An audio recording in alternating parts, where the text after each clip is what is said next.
On behalf of the American people, including Muslim communities in all 50 states, I want to extend best wishes to Muslims in America and around the world. Ramadan Kareem.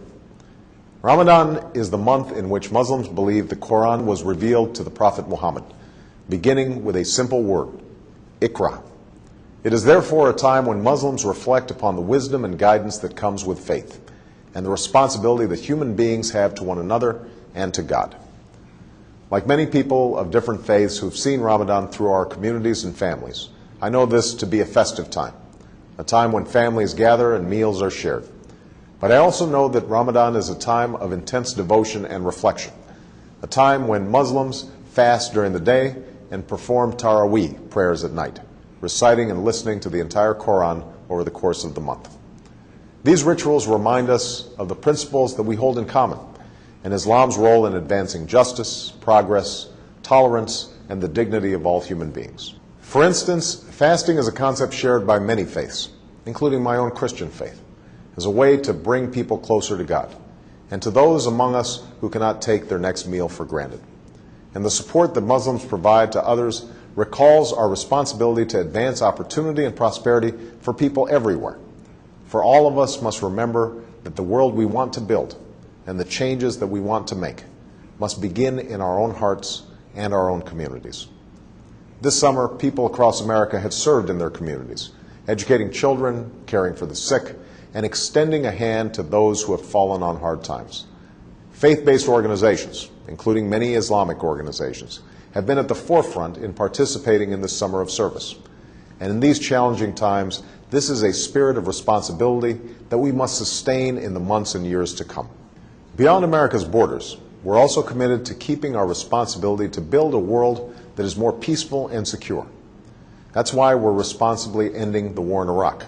That's why we are isolating violent extremists while empowering the people in places like Afghanistan and Pakistan. And that is why we strongly and actively support a two-state solution that recognizes the rights of Israelis and Palestinians to live in peace and security. That's also why America will always stand for the universal rights of all people to speak their mind, practice their religion, contribute fully to their society, and to have confidence in the rule of law. All of these efforts are a part of America's commitment to engage Muslims and Muslim-majority nations on the basis of mutual interest and mutual respect. And at this time of renewal, I want to reiterate my commitment to a new beginning between America and Muslims around the world. As I said in Cairo, this new beginning must be borne out in a sustained effort to listen to each other, to learn from each other, to respect one another, and to seek common ground. I believe an important part of this is listening. And in the last 2 months, American embassies around the world have reached out not just to governments, but directly to people in Muslim-majority countries. And from around the world, we have received an outpouring of feedback about how America can be a partner on behalf of people's aspirations. We have listened, and like you, we are focused on pursuing concrete actions that will make a difference over time, both in terms of the political and security issues that I've discussed, and in the areas that you have told us will make the most difference in people's lives. These consultations are helping us implement the partnerships that I called for in Cairo, to expand education exchange programs, to foster entrepreneurship and create jobs, and to increase collaboration on science and technology while supporting literacy and vocational learning. We're also moving forward in partnering with the OIC and the OIC member states to eradicate polio, while working closely with the international community to confront the common health challenges like H1N1, which I know is of particular concern to many Muslims preparing for the Hajj.